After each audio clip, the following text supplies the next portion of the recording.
Football on Off the Ball. Brought to you by William Hill. Download the app and play today. 18 plus gamblingcare.ie. This is News Talk. Now, the Irish Professional Footballers Benevolent Association and healthcare company Advanced Medical Services have teamed up in a groundbreaking initiative to protect and enhance the well-being of former football players in Ireland. The pair will team up to provide free health screenings for 100 retired male and female footballers in Athlone across 2 days in January 2026. I'm delighted to say that Martin Lawlor, Secretary of the Association, and Dr. Alan Byrne, the FAI's Medical Director and former doctor of the men's national team, have joined me here in studio. Lads, welcome along this evening. Thanks for having us. Thanks very much. No problem. So, Martin, we might start with you, since you're the Secretary of the Association. So this was founded in October 2023. You launched it in February 2024. What's the main aim of the association? The main aim of the association would be 3 areas of support.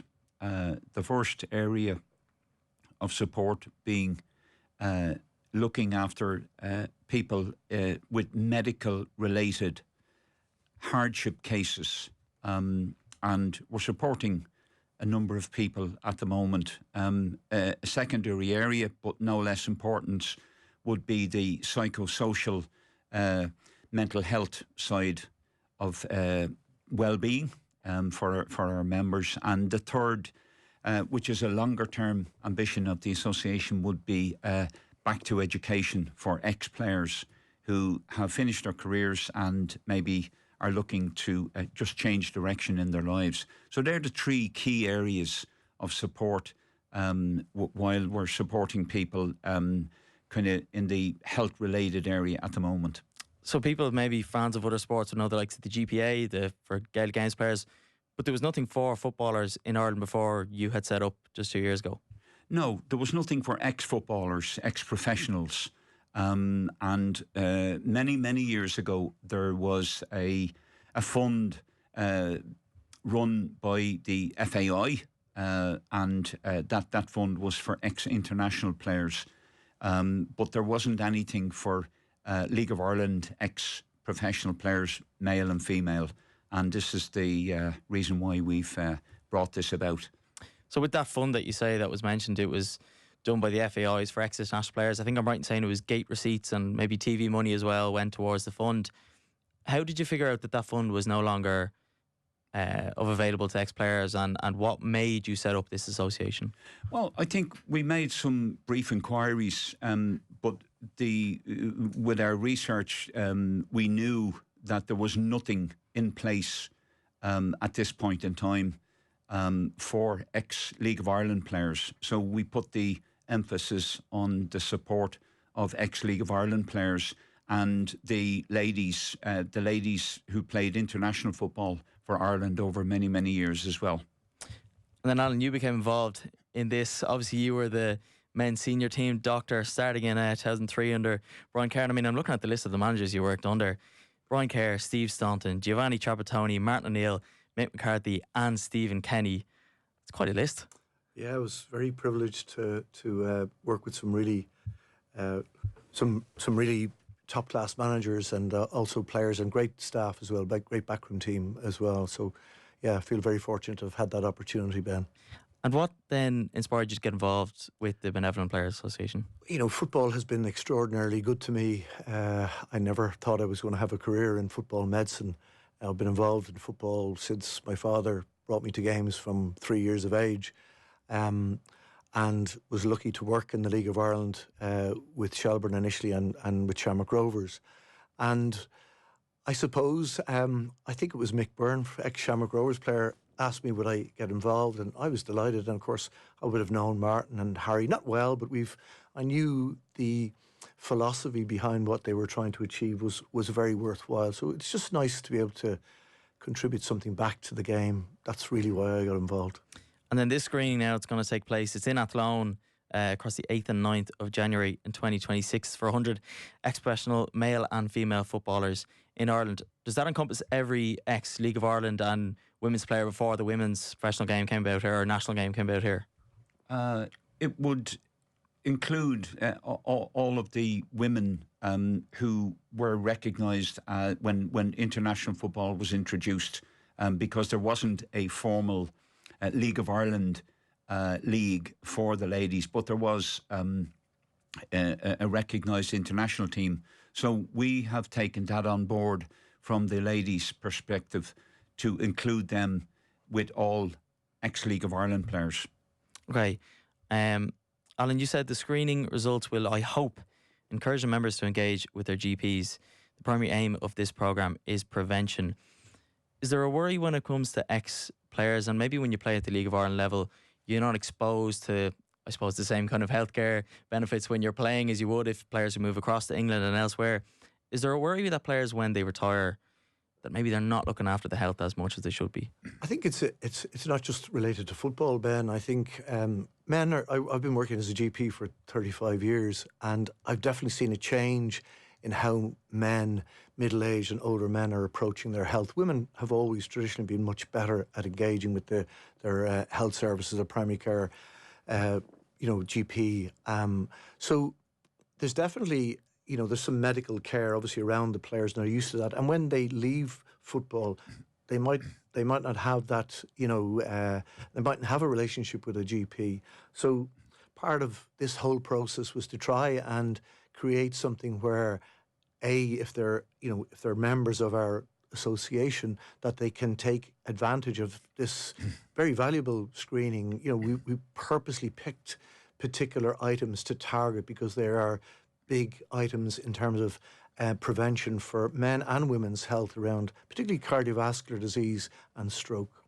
What do you think that's down to? Men not maybe being in touch with the health as much as their women counterparts may be? I don't know, is my honest answer. I definitely have seen a change, though. That has changed in the last number of years. There's no question about that. Traditionally, I don't know, maybe not so much now, but in the past, mothers have tended to attend with their children, and sometimes that encourages an engagement with family practitioners.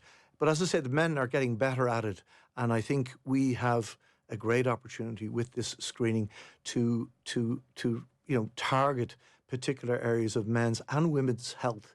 And we're looking also at perhaps obviously an anonymizing the data and working with UCD in terms of maybe showing how the trends evolve as we move through the years with this, screen. We're not planning on this just being a one-off. This is going to continue on year. And that's probably something really important to stress as well, that the data is anonymous that's going to be collected from it, because I think, it might be a concern of people when they go to screenings, which are, like you said, it's going to be shared with the likes of UCD. That's really important to stress, that it is anonymous and all the results that are going to come from it, it's only going to be shared to the people who it may concern. I think it's really important, Ben, and thanks for bringing that up. So when the screening is done, it's a nurse-led clinic. AMS have been very generous in their offering to make this feasible for us as an association, so we can reach out to 100 players, 100 ex-players. The information will come back to me. I will decipher that information, and then the report will go to the player confidentially. The same level of confidentiality exists between me relating that to a player as any other medical transaction. And then that player will be given advice, that ex-player will be given advice about how to pursue that likely with their family doctor. But what we're trying to do is, I'll give you an idea. Two-thirds of men in their late 50s and 60s have high blood pressure. Two-thirds. And 50% of them know that. Less so for women, maybe 50%. High blood pressure is one of the major risk factors for stroke and heart disease. They're also going to get a resting ECG. There's a condition, a rhythm disturbance called atrial fibrillation, one of the highest risks for developing stroke. Devastating consequences for people who suffer those. But knowing, do you have diabetes? Have you high cholesterol? What's your prostate blood test look like? And we also are including a lifestyle questionnaire and very, very importantly, a mental health questionnaire, which I think is not to be underestimated, along with BMI and waist circumference. So these are targeted so that we can say, this is your risk. You can bring those numbers to your GP and your risk can be calculated. And hopefully then, if it requires treatment of your blood pressure or treatment of your diabetes or treatment of your cholesterol or treatment of all of those things, we can prevent that event occurring down the road. Do you you think it helps that ex-footballers might hear from a doctor who's been involved in football and that maybe they know and trust a little bit more rather than someone maybe they don't have that sort of connection with? Yeah, I hope so. I mean, I know a lot of footballers. I still have a lot of footballers who are patients of mine. I think trust is a really key thing. I think if you look at the relationship between most general practitioners and their patients, it's based on trust. And I know from working in football, one of the key aspects you have to have with players is trust. If you don't have that, it just doesn't work. So this initiative, the Watch Your House and Your Health screening programme next month, is the first major initiative undertaken by the association to assist ex-players. So you've been up and running about 2 years now. How do you get funds? Because obviously you're not given government grants. Who do you work with to get funds in the door? We have worked with an incredible countrywide committee from Galway to Waterford to Derry to Athlone. From all over the country, we have a committee formed, and over the past 2 years we've had 2 golf classics, one in Galway and one in Limerick, which were just incredible events for us. So we fundraised through that. We have also had a major event in Vicar Street, which was very, very successful for us last year,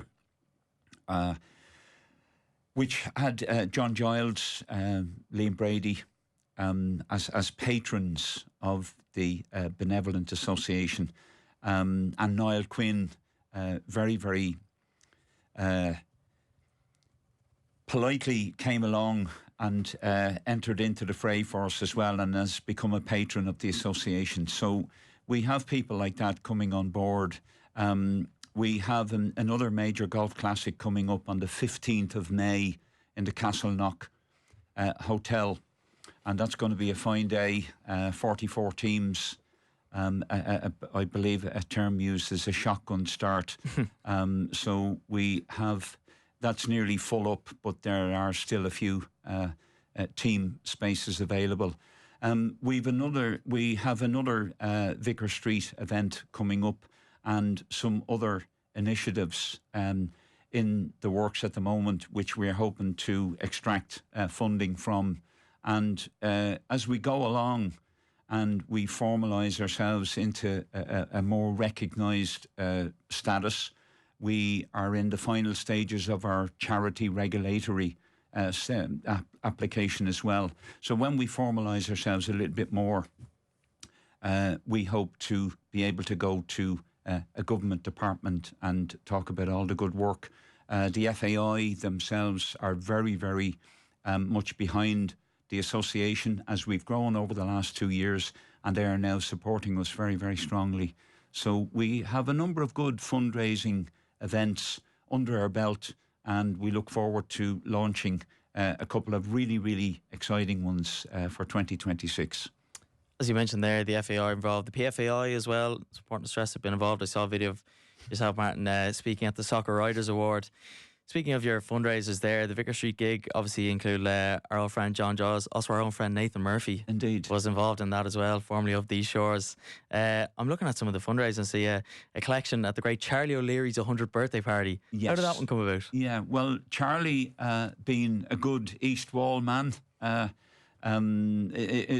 he holds the association very close to his heart, and we were invited when Charlie heard what we were about, and his love of League of Ireland soccer and his involvement, of course, for many, many years. He invited us and went ahead, and any donation that may have been coming towards Charlie in terms of a present for his 100th birthday, the cheek of him being 100, he turned that into a donation for the Benevolent Association, which was just an incredible gesture by Charlie. And at 102 now, he's still going strong and still very supportive of the association.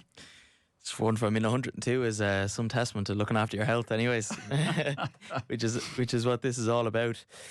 You spoke about how this association wasn't really in existence before you set it up, but I've heard from a couple of players at the time that there was an attempt to set up an association in the mid-'80s, and I'm hearing words of a strike at an Ireland game under own hand. Do you have any involvement in this? In the older days of League of Ireland football, we had a PFAI committee, and we, let's say, didn't have a great relationship with the FAI at that time. And we were looking for better conditions for players, as was normal. Always looking to improve the lot of League of Ireland players. And none of those improved conditions were forthcoming. So we wanted to try and work with the FAI, but to no avail. So we said, well, we need to do something a little bit more serious here. So we formed a picket around on the four corners of the old Lansdowne Road. And one of the unique little features of the evening was that we got the picket signs printed in Russian, which led to a lot of questions from the great supporters of Irish football. And I won't curse, but what the hell does that say? So we picketed to make our case. And after a very, very long period, a couple of years of not being able to get through to the FAI, very quickly after that, they sat down with us and we formed a relationship with the FAI. The fund, from an early time at that, it didn't formulate the way it should have, and it went by the wayside. So that's what happened in 1984. I was just about to preface for people who are listening, it was an Ireland versus Russia game on their own hand in 1984. They didn't just decide to print the pickets in Russian of their own accord. But it did obviously involve in the fund getting set up, and then you came around and redeveloped the Benevolent Association as it is now. How important is it for you as an ex-player? Obviously your time with Dundalk, where you won a double over the space of 10 years there. Double twice over the space of 10 years, I should add, as you remind me. How important is it for you to get involved in a association like this? And have you met any players that maybe you played with at the time that have relied on this? So far, they haven't relied on it, but we know from our research, of which we've done a thorough research, we know that there are a lot of players, male and female, who are struggling with various aspects. When a career finishes across all sports, it's well recognised that when the lights go out is a saying we use. When the lights go out on the career, isolation and disassociation can affect a lot of ex-sports people, and we know that to be a case across women's soccer and across ex-League of Ireland players, male, and we knew that there were a lot of people struggling with that isolation, who had fallen on hard times. A lot of, when a career finishes, personal relationships of many, many ex-sports people become very, very challenging, and some unfortunately fall by the wayside. And sports people fall into, let's say, difficult situations. And the research showed us that there were a lot of people, quite a number of, as a percentage of ex-players who fell into that category. And we had always felt, through conversations over the last probably 5 to 7 years, COVID hit then, and that put extra emphasis on the isolation. And through multiple conversations around cups of tea and stuff like that, we decided that we really needed to do something to help the ex-players, and out of those conversations was formed the Benevolent Association. It's something that you mentioned there on COVID and lockdowns. I think people, obviously the initial rush was to our own physical health problems, but as you mentioned earlier, Alan, a lot of the problems are mental health problems, and COVID and lockdowns, where you're not seeing people as much, only heightened the extremities and the importance of looking after your mental health. And is that something at the forefront of the association? Well, as I said to you, there's a mental health questionnaire, a very validated mental health questionnaire, and it will, obviously the players, the ex-players who will be completing this, will be doing this in strictest confidence, medical confidence, and hopefully if it does, if you see enough yeses to various symptoms, it should encourage them to go. I would certainly be encouraging them to go to see their own GP. What I have noticed on the WhatsApp group for the members is that when they meet up at various grounds or at the golf classics, that reconnection that they had when they played against each other, actually, and some of the good-humoured banter that goes on with that. So people often talk about, dementia, for example, as social isolation is the number one modifiable factor in terms of prevention of dementia. And second to that, funny enough, is deafness. And we've been able to help at least one member with his hearing to help him not be as socially isolated as he has in the past. So the association has enabled, I've seen it, in some of the pictures that I put up, people meeting for a cup of tea, people visiting each other, people going out of their way to make sure that if they're at a game somewhere, that they seek out some of the guys or girls they used to play against. And we've been lucky, we've been to the cup final as well, haven't we? The FAI have been very generous in that regard. And that's been another good social event where people, and they reconnect again, exchange phone numbers. And so they're all really important parts that are difficult. It's difficult to measure, but it's definitely of real value.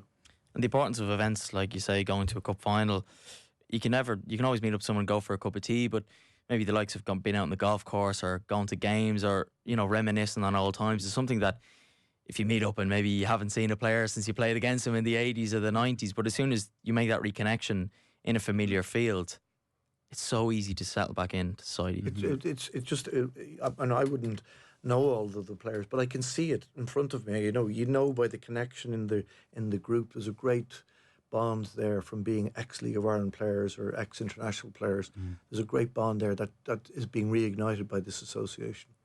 You spoke about some of your patrons there, John Joyce and Liam Brady, and Niall Quinn now has joined along, but there's players kind of a more recent time and managers, Harry Kenny, who of course was the Pats manager only a couple of years ago, and Conan Byrne is involved in quite a large capacity. So this is not just players and League of Ireland players from maybe 40 years ago. It's right up to the present day. I think Conan has been really, really good for us in terms of that connection with the younger cohort. And probably in 2026, we are planning Conan to be a central figure in reaching out to a younger cohort to do some research with them in relation to their careers, people who have retired from the game in more recent years. What is their academic capacity? Do they want to change careers? Do they want to enter into academia through courses and stuff like that? And I think that research will form the basis for us being able to start even to examine the third leg, as I described earlier on, of back to education initiatives, which will help people to, cast the net in terms of what their future choices are. I think it's well known in football, not so much in the last kind of 10 years, but anything prior to that, I think it was well known in football that the educational levels of soccer players never really reached very, very high levels. From a lot of footballers left school early, went into industry, etc., etc. As I will qualify that in the last 10 or 15 years, more footballers have gone to do Leaving Cert and gone into university and got diplomas and degrees, etc. But prior to that, there would have been a lot of footballers who left school at 14, 15, 16, went across, some of them came back without a Leaving Cert and went into employment that perhaps didn't give them a career pathway. And we're hoping to address that through helping those people to get on a career pathway through education, through diplomas, degrees, where they can really set themselves up for the rest of their life journey. So as we spoke about, lads, the initiative next month is the first major initiative that you've launched. Obviously, I'm sure you've plans for many more after it with more funding. But I suppose what we try to achieve with this initiative, Ben, is to try and reach out to as many of our members as we can to, to try and if we can encourage people to take up these opportunities, and if we manage to pick up a certain percentage with blood pressure, as I mentioned before, or other conditions, we will definitely improve the length of their life. It's something, there's no doubt to that. So this is a way in which we can reach out to a big number. We have other ideas I've mentioned about hearing, and we've also provided some psychotherapy for a couple of the members, and we're looking at also issues around maybe forming, creating a bursaries around joint replacements, and we've Martin and Harry have been abroad looking at that opportunity as well. So we're very determined to make this succeed. And hopefully you will do just that. Just a reminder for those listening, it's the Irish Professional Footballers Benevolent Association and healthcare company Advanced Medical Services providing free healthcare screenings to ex-footballers in Ireland on the 8th and 9th of January under the Watch Your House and Your Health initiative. You can check out all the details on their website, www.ipfba.org. You've been listening to Dr. Alan Byrne and Martin Lawlor. Thank you very much for joining me. Thank you very much, Ben. Thank you very much, Ben. Really appreciate it. Football on Off the Ball. Brought to you by William Hill. Download the app and play today. 18 plus gamblingcare.ie. This is News Talk.